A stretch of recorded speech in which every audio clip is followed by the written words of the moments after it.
Halo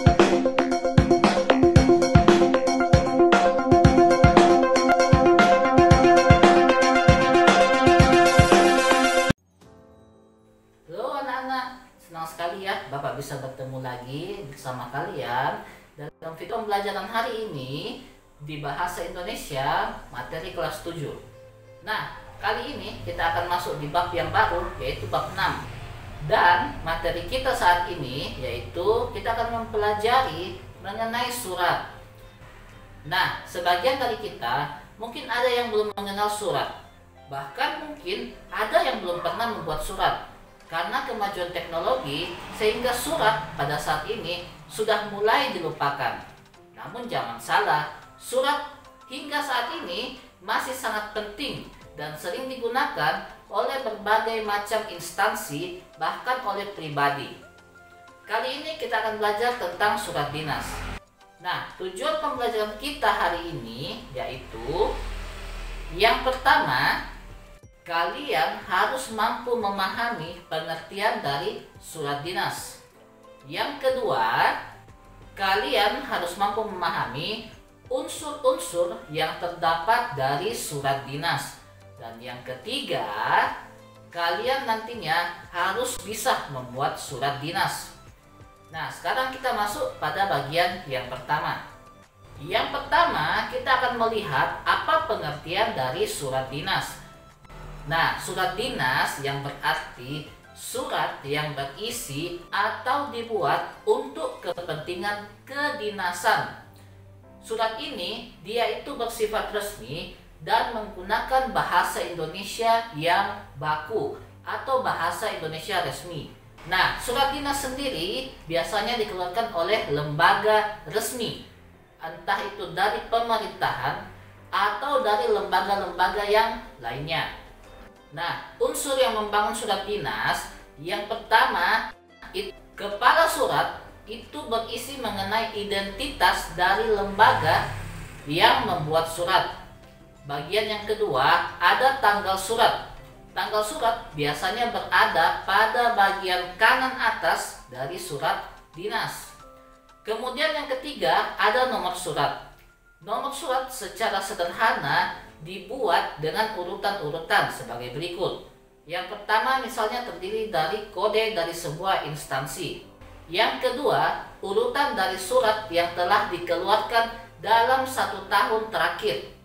Lalu yang ketiga, singkatan atau akronim dari sebuah instansi.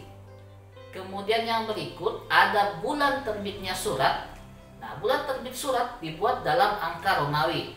Dan yang terakhir ada tahun pembuatan surat. Unsur yang keempat yaitu lampiran. Lampiran merupakan jumlah halaman atau jumlah lembar dalam surat yang dibuat. Lalu yang berikut ada perihal atau hal. Perihal atau hal merupakan masalah yang dibicarakan dalam surat tersebut. Lalu yang berikut ada alamat yang dituju. Kemudian kita masuk pada bagian inti yang terdiri dari yang pertama, paragraf pembuka. Paragraf pembuka dibuat dengan aturan bahasa Indonesia yang menggunakan sopan santun dan menggunakan bahasa yang resmi. Jadi kalau membuat pembuka itu harus menggunakan bahasa yang sopan dan juga menggunakan bahasa yang resmi, bukan bahasa, kalau dalam bahasa Indonesia ada yang disebut dengan bahasa slang. Bahasa slang itu bahasa sehari-hari, bahasa yang hanya dimengerti oleh orang-orang tertentu. Misalnya kata lo atau kata gue. Nah, itu baku dan tidak digunakan dalam pembuatan surat. Lalu yang berikut ada paragraf isi. Nah, di paragraf isi menceritakan tentang inti dari isi surat tersebut. Dan yang terakhir adalah paragraf penutup. Paragraf penutup itu berupa ucapan terima kasih.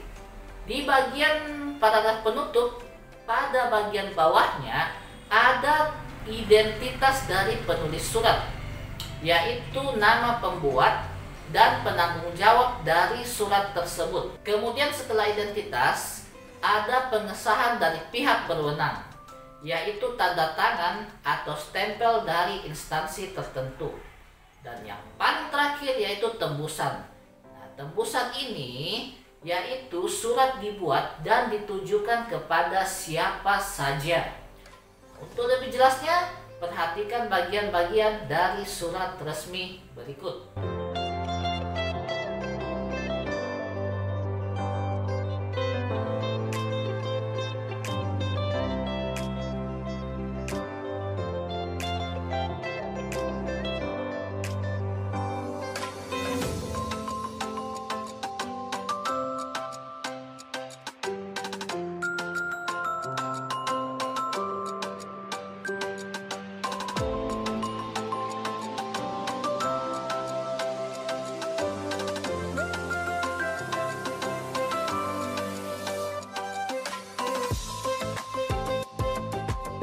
Nah, anak-anak, akhirnya kita sampai pada kesimpulan dari materi kita hari ini. Kesimpulan yang pertama yaitu surat dinas merupakan surat yang dibuat oleh lembaga atau instansi tertentu dengan kepentingan kedinasan dan juga menggunakan bahasa yang resmi.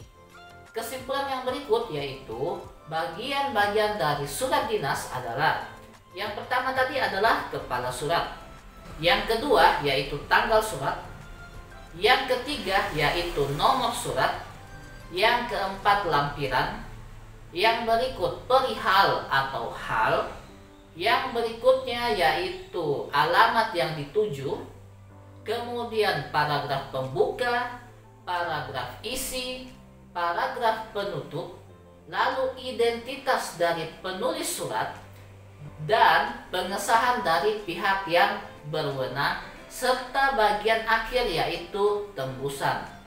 Nah, anak-anak, demikianlah video pembelajaran kita hari ini. Untuk tugasnya silakan perhatikan di layar kalian masing-masing.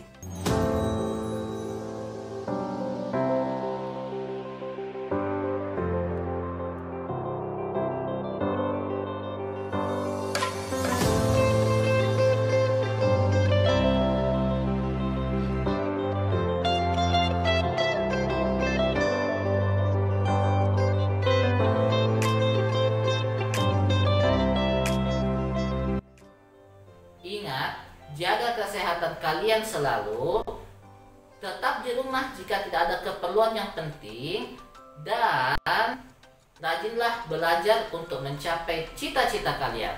Sekian pembelajaran kita hari ini dan terima kasih atas perhatian kalian semua.